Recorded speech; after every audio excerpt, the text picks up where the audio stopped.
Guys, Steve Laird here. It is an early one because I literally could not sleep because this is the kind of crap that keeps me awake at night. I got an offer on one of my listings, and this isn't it, but you guys can see right here on this page, that's the financing portion of the offer, right? That's where you select who your lender is going to be. That's where you tell the seller, I'm going to obtain a mortgage through this person.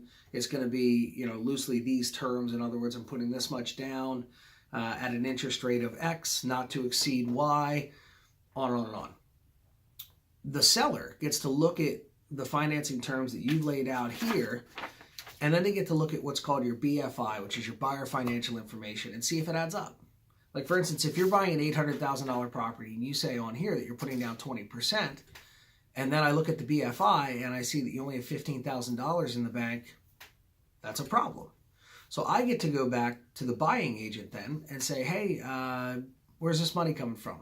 Are we pulling it out of thin air? Where is the money, Lebowski?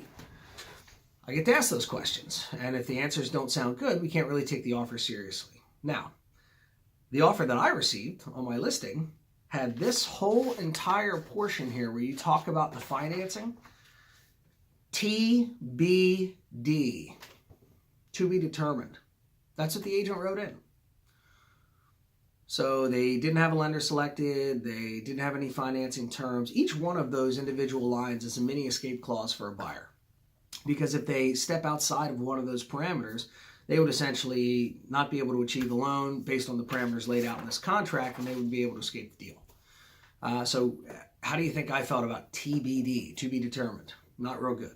I went back to said agent and said, hey, if you want your offer to be taken seriously, you've got to flesh this out. You've got to select a lender. You got to give us some terms in here.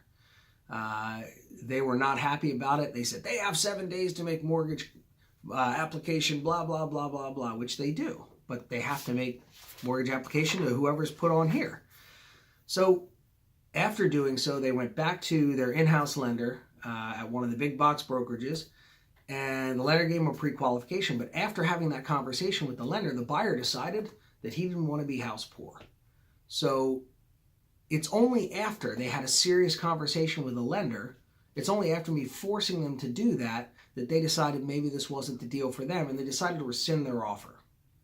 So what happens if I don't do that?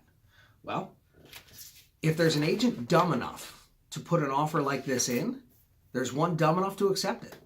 And then you have two parties, buyers and sellers, accepting earnest money, exchanging tens of thousands of dollars, and no real contract.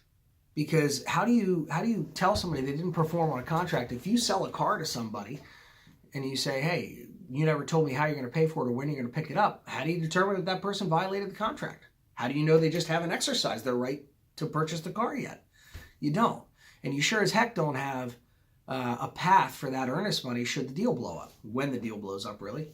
So this is a scary thing, man. I mean, this person still has a license, and I guarantee there's somebody out there that would have gone, oh, yes, asking price, waiving the stucco inspection. We'll accept that.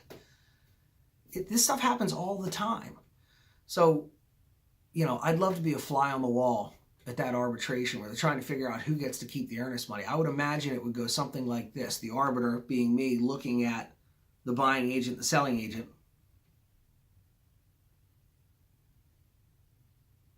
Really? Really?